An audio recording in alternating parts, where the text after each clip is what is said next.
Bom dia, boa tarde, boa noite, queridos ouvintes que nos assistem. Mais um novo podcast da Comissão das Pessoas com Doenças Raras, da Ordem dos Advogados do Brasil, subseção Rio de Janeiro. Eu sou a Cibele Drummond, presidente da comissão, e hoje estou aqui para mais um podcast sobre garantia dos direitos e dos cuidados da pessoa com doença rara.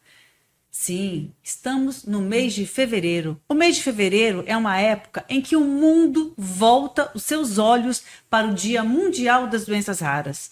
E nós escolhemos, claro, ir além da conscientização. Escolhemos falar sobre direitos, sobre dignidade, sobre cuidado e, sobretudo, responsabilidade. Por quê? Quando falamos de doenças raras, não estamos falando apenas de estatísticas. Estamos falando de pessoas, de famílias que estão marcadas por trajetórias, pela busca incessante pelo diagnóstico, pelo tratamento e pelo acolhimento e reconhecimento. As doenças raras, elas são condições que afetam de 65 pessoas a cada 100 mil indivíduos. Este é a informação trazida pela Organização Mundial de Saúde. Podemos dizer que hoje existem em torno de 6 a 8 tipos diferentes de doenças raras, o que impacta a vida de 13 milhões de brasileiros, equivalente, gente, a 6 a 8% da população. Sabemos que, individualmente, são doenças raras, mas coletivamente, elas representam um desafio de grande magnitude para o sistema de saúde, para o campo jurídico e para as formulações de políticas públicas. Bom, muitas dessas condições, elas são genéticas, em torno de 70% a 80%, mas também temos as não genéticas. Agora, todas elas têm uma característica em comum, elas são crônicas e são progressivas. Bom, exigem com isso um acompanhamento contínuo, uma equipe multidisciplinar, protocolos específicos, tecnologia assistiva e, claro, né, gente, alto nível de especialização. Bom, e é justamente por isso que surge uma pergunta essencial. Como garantir segurança no cuidado quando há escassez de protocolos? Como assegurar que o direito fundamental à saúde seja efetivamente cumprido, não apenas no papel, mas na vida concreta das pessoas? Sim, precisamos pensar na garantia dos direitos da pessoa com doença rara, que ele não é apenas um ato de benevolência, é um ato, é um direito, um dever constitucional, é um compromisso ético, é responsabilidade do Estado, das instituições e da sociedade. Nesse episódio, nós vamos discutir os caminhos jurídicos e os avanços, os desafios, as políticas públicas, os limites e as possibilidades da judicialização da saúde e o papel estratégico das instituições na construção de uma rede de cuidado mais justa, mais eficiente e mais humana. Porque, gente, falar de doenças raras é falar e é lidar com cidadania, é falar sobre equidade, é afirmar que nenhuma vida deve ser invisível. Bom, e para compor hoje a nossa mesa, né, depois dessa nossa introdução, eu trago a enfermeira pediatra Larissa Gonçalves de Aquino, formada pela Universidade Federal do Rio de Janeiro, mestre em Educação em Saúde pela Universidade Federal Fluminense, especialista em enfermagem médico-cirúrgica pela Unirio e atua há 19 anos, gente, no Instituto Nacional de Traumatologia e Ortopedia, no Rio de Janeiro. E também a Maria Débora Mendonça Cosmo, advogada pela Universidade Estácio de Sá, especialista em Direito Público e Privado pela Escola de Magistratura do Estado do Rio de Janeiro, pesquisadora do Núcleo de Pesquisa em Bioética e Saúde Social da Escola de Magistratura. Muito obrigada, Larissa, muito obrigada, Débora, pela presença. Começamos aqui, então, gente, a nossa conversa. Larissa, no âmbito de sua experiência no âmbito, trabalhando com pessoas com diagnósticos de doenças raras, gostaria que você compartilhasse a sua vivência no âmbito de cuidado e segurança clínica em lidar com as pessoas com diagnóstico de osteogênese imperfeita. Bom dia, boa tarde, boa noite. Obrigada, Cibele, por essa oportunidade de falar um pouquinho sobre isso, sobre o meu trabalho, né? Acho que primeiro a gente precisa tentar situar, para quem está nos acompanhando, o que significa essa doença, o que é a osteogênese imperfeita, né? A osteogênese imperfeita, ela é uma doença rara, tá? É uma doença conhecida como doença dos ossos de vidro ou doença dos ossos de cristal, né? Que leva à condição de ossos extremamente frágeis, ossos que, ao mínimo trauma, a criança ou o adulto, o adolescente, pode vir a fraturar, né? Então, atividades do nosso cotidiano, como verificação de pressão arterial, né? Verificar punção venosa, mobilização da saída do leito para a cama, do leito para a cadeira de rodas, da cadeira de rodas para o banho, qualquer manipulação incorreta pode vir a levar a uma fratura indevidamente nessa criança, né? Então, é uma doença que afeta a produção do colágeno tipo 1. E o nosso corpo, ele é rico em colágeno, né? Então, é uma doença multissistêmica. O que seria isso? Ela pode afetar várias partes do corpo, sistemas do corpo, não somente o osso, tá? Pode ser a visão, pode ser a audição, pode ser o sistema cardiovascular, né? E até o sistema respiratório. Mas, no caso, como eu trabalho há quase 2 décadas no Instituto Nacional de Traumatologia e Ortopedia, a minha vivência é com crianças que fazem fraturas de repetição, né, ao longo da vida. Existem crianças que fraturam 70 vezes ao longo da vida, né? Então, é uma doença complexa que exige um cuidado redobrado, né?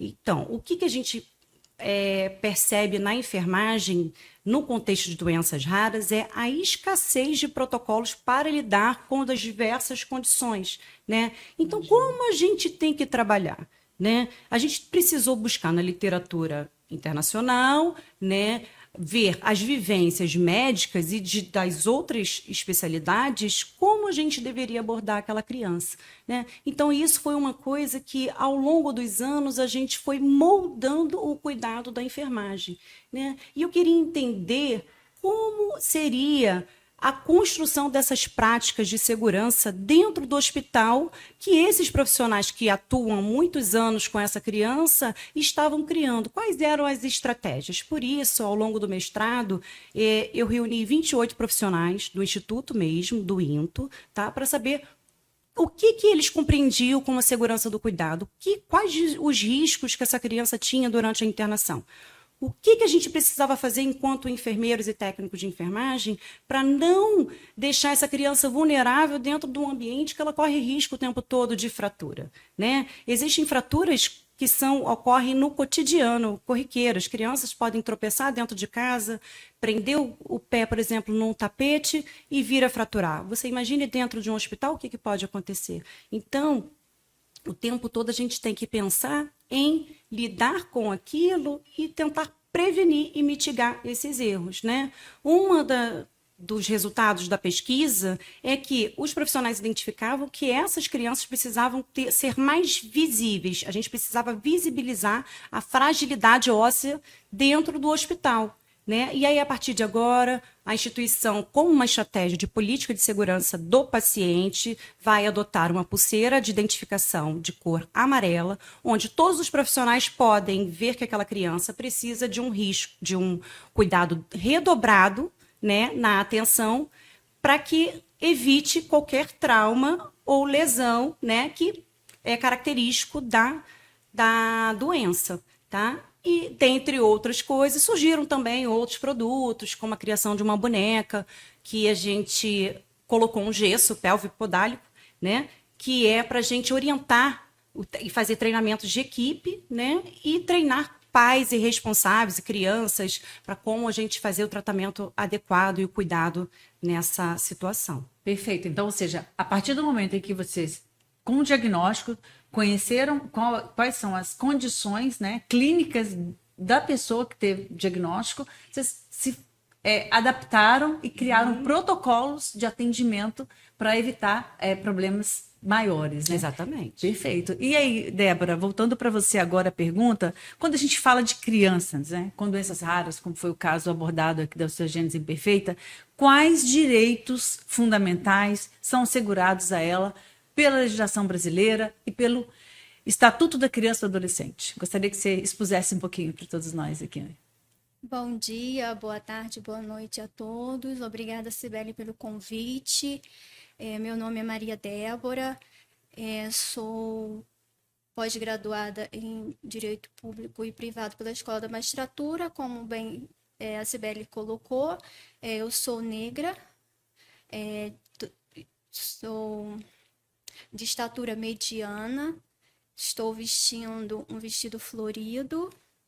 E quanto à sua pergunta, Cibele, em relação aos direitos, nós podemos citar os direitos e garantias fundamentais pela Constituição, que a Constituição garante o acesso integral à saúde, tanto para as crianças como os adolescentes, qualquer pessoa com doenças raras. Temos também o princípio do melhor interesse da criança, que isso está respaldado tanto no ECA como também na Constituição. O direito à dignidade da pessoa humana e o direito à não descriminalização e a prioridade absoluta nas políticas públicas. Isso, em síntese, a legislação brasileira ele estabelece que a criança com doença rara recebe proteção integral do Estado, da família e também da sociedade. Então, é um conjunto de leis, normas e também da sociedade e da família para que essas pessoas com doença rara, as crianças, elas tenham atendimento e tenham o suporte para que possa ter uma vida digna. Certo. Então, ou seja, os direitos eles existem. Existem. Né? Em ambos os dispositivos. Certo. Larissa, em um cenário onde há escassez de protocolos específicos, como se configura a responsabilidade institucional e profissional em casos de riscos de internação? Cibele, a escassez de protocolo não significa a ausência de cuidados. A instituição precisa cuidar para que a gente tente ofertar uma assistência de qualidade. Então, como a instituição pode fazer isso? Né? Fazendo capacitação de equipe, promovendo educação continuada, tentando conscientizar as pessoas, levando práticas voltadas, né, baseadas em evidências científicas, né, de que forma a trazer a segurança para o profissional, para que ele possa atuar sendo capacitado, né, e orientado da melhor forma possível e levando a segurança do paciente. Né? Então, eu entendo que a instituição tem esse papel e o profissional tem o papel também de se capacitar, né, da melhor forma possível, né, sempre tentando unir ciência junto com a sua sensibilidade, né? Delicadeza. Eu falo que assim, a gente precisa ter delicadeza com esse corpo frágil da criança com osteogênese imperfeita, né? Visibilizar essa fragilidade, mas a gente precisa colocar essa criança dentro de um cenário que ela tem necessidades biopsicossociais, né? A gente tem que pensar no cuidado integral dessa criança. A partir do momento que a gente pensa no cuidado integral da criança, a gente está levando essa criança para uma melhor qualidade de vida e pensando na cidadania. É verdade. Essa sensibilidade, essa empatia, ela faz toda uma diferença para a criação, né, de condutas, né, mais assim, voltadas para o melhor atendimento. Certo? Você tem razão. Débora, em relação à legislação, né, ou mesmo políticas públicas específicas, o que você poderia dizer? Quais seriam essas políticas voltadas para a pessoa com doenças raras? Como essas políticas, elas de fato vêm a impactar no tratamento para as pessoas que tiveram o diagnóstico das doenças raras, na vertente entre a integração entre saúde e direito? Quanto ao ponto da legislação, nós temos o Estatuto da Pessoa com Doenças Complexas e Raras, que é a Lei 10.315 de 2024, que é um estatuto do Rio de Janeiro que estabelece políticas, diretrizes e normas para atender essas pessoas com doenças raras. Também não posso deixar de mencionar a Portaria 199 de 2014, que é do Ministério da Saúde, que instituiu políticas públicas também em atenção às pessoas com doenças raras. Essa portaria, ela é de âmbito nacional.